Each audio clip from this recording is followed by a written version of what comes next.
bermula 19 Mei hingga 30 April tahun 2026.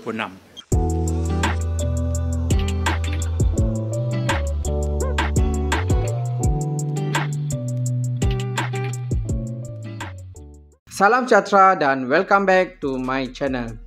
Program Representasi Migran 2.0 bermula.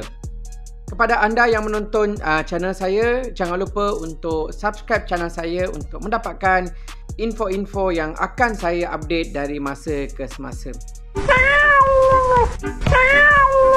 Pada 16 Mei 2025, Menteri Dalam Negeri telah mengumumkan pelaksanaan program Representasi Migran 2.0, iaitu program di mana parti-parti membayar kompaun dan pulang ke negara asal.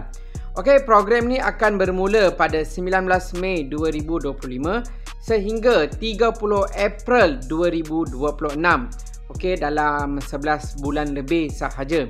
Okey, siapa yang layak untuk menyertai program ini? Mana-mana warga negara asing yang melakukan kesalahan yang masuk dan tinggal tanpa pas yang sah, iaitu kosong, warga asing yang telah tinggal lebih masa, dan warga asing yang masuk untuk macam salah guna pas lah, yang salah guna pas, iaitu kesalahan di bawah peraturan 39B. Okey, nilai kompaun yang ditawarkan adalah bagi kesalahan masuk dan tinggal tanpa pas adalah RM500, bagi kesalahan tinggal lebih masa adalah RM500, dan salah guna pas ni adalah RM300. Dan bagi kanak-kanak berusia bawah 18 tahun tiada kompaun, cuma kena ambil SP, Special Pass. So kepada warga asing yang nak balik, boleh menggunakan ataupun menggunakan peluang ini untuk balik ke negara asal dengan selamat.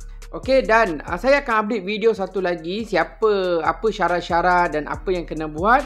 Saya akan update video satu lagi, dan jangan lupa untuk subscribe channel saya, kerana bila saya update nanti kamu akan dapat info-info yang terkini daripada saya. Itu sahaja daripada saya. Terima kasih dan selamat.